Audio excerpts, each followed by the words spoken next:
Hello Internet, my name is Olivier Roubieu, I'm a mural artist, and today I want to talk about the colors I use when I do murals, when I do portraits. So this is a brand, my favorite brand is from a company called MTN 94. They have also MTN Hardcore, which I really like. They're glossy colors, these are matte colors, really like those colors. This video is not sponsored by anybody.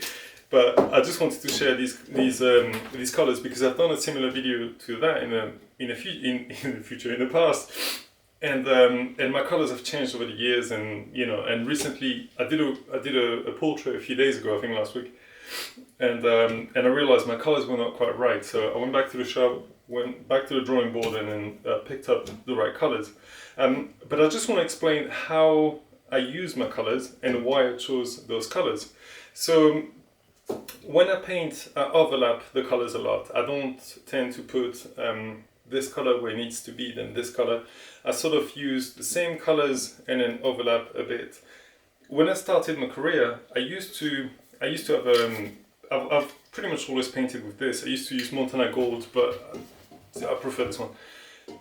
I had one or two colors in between this, and then I had another one, I think, in between that. I had a darker one, one in between these, and then I realized, do you know what? By dusting on your colors, overlapping your colors on top of one another, you get pretty much the same stuff. I'll show you a demonstration in a minute. And so what that does for me is when I'm on the wall, instead of having to go, wait, is that no? Wait, no, what? I know that this one is that one, this one is this one, and it's either this or that. You pick up the cans and it's really quick. And because I only use Astros, Skinnies and needles, well, needles more for effects, but mainly Astro, then I can just swap from one another, and I don't have any caps on the cans, and it's really quick, and I just get to switch this way. So how did I come up with these? So I've got 10 colors here, and I try to have as little amount as possible. So obviously I was gonna have black and white, transparent black, and Tana Brown, because these colors, I mean, if I had to just pick 3 colors to do a portrait, I would use these 3. And I've done it, and actually I've done it with these 4, and you get some really good results. The only problem is it's a little bit too sepia, Actually, let me come closer. I'm going to try and do this video in one take, so then I can put it out today. Okay, put them back. Right, so as far as the minimum amount, I would go black and white, transparent black, and Tana. Next, I would have some sort of pink for lips and all kinds of different, the nails, the corner of the eyes, the lips, all of that stuff. And then these, I mean, if you're on the budget, you could use marker pens just for the eyes, that would be fine. But this way I can paint any single complexion, eye colors, lip color, well, lip is, whatever, I'll get to that in a minute. So this way it's a lot simpler and a lot quicker when I paint. And also when I replenish my colors, I can just go and just buy all the time the same colors, as opposed to having, something that's kind of the same. So yeah. By the way, I'm talking all excited. It's because it's cold in here. You may have seen some haze in the video with us because the shop is cold. But basically, by overlapping certain colors, you will get to different tones. So if you look at my hands, if you look at my skin tones as an example, because I'm here and it's easy, you can see there's some of this, there's some of this, some of that, some of this, some of this, but they're all just in like different areas, and they're sort of blotchy. You've got a bit of red, a bit of pink, a bit of beige, there's a bit of everything. There's even a bit of green and stuff. So as opposed to having a ton of different colors that you got to carry with you, and then you got to put this one there, when you're overlapping them, you realize that it sort of cancels a lot of colors. Like the one I used to love, Dingo Brown, which is a color in between these two, but I realize I'm always overlapping these two, so it makes it kind of useless to carry with me. So the color, when it comes to skin tones, I would recommend a medium beige, this is Tana, and a medium brown, because you can lighten it and you can darken it depending on the person's complexion.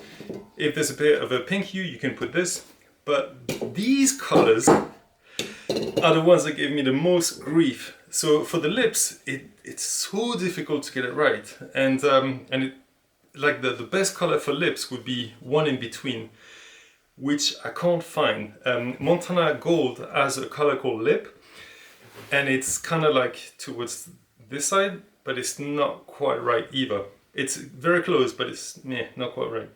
And I figured, the best way to do lips would be to have two different colors with a lighter one as well. And this way it allows for a lot of detail.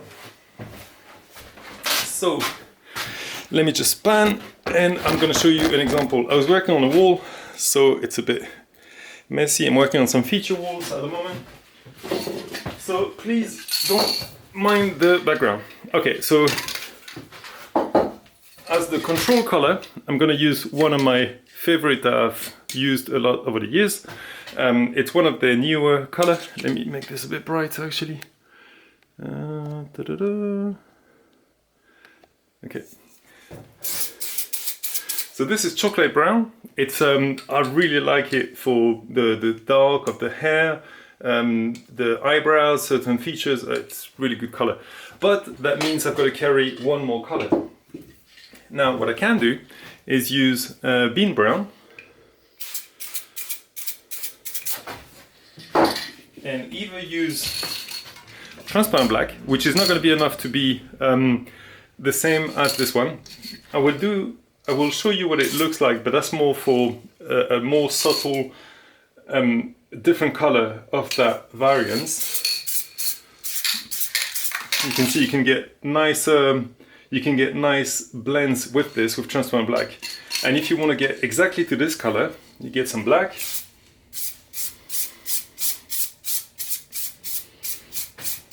And then from this, I can come back and dust on a bit of bean brown again.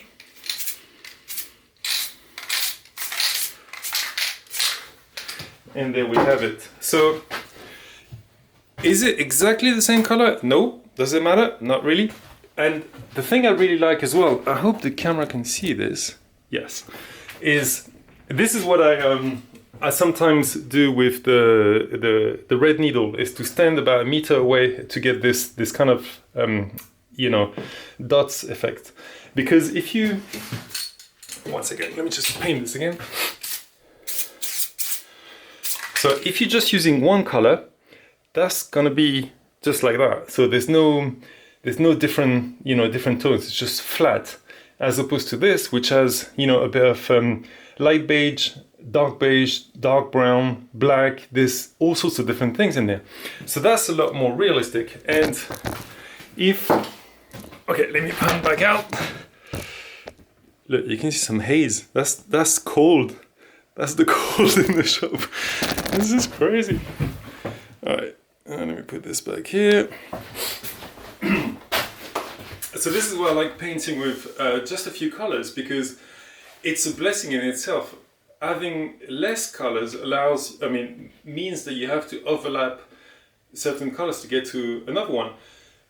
But at the same time, you will get this effect, this dotted effect that you would have to recreate after. So this is why I chose those colors, and I find it works really well for me, and it just speeds up the process. Because I find what's happened in the past is I traced on the wall, I traced the picture with using a grid or a projector, and then even though you've got that and the proportions are perfect, you rework too much, and by the time you've reworked everything, then the eyes start to travel because you're redoing those lines and so on and so on. So it doesn't quite work so well. But by doing this and using less colors, you're working quicker. By working quicker, you don't overwork, and because you don't overwork, your proportions are better, which means you have a better product. So that's it. That's where I'm going to leave this today. I hope this video was useful to you, and I will catch you next Monday. See ya! Bye.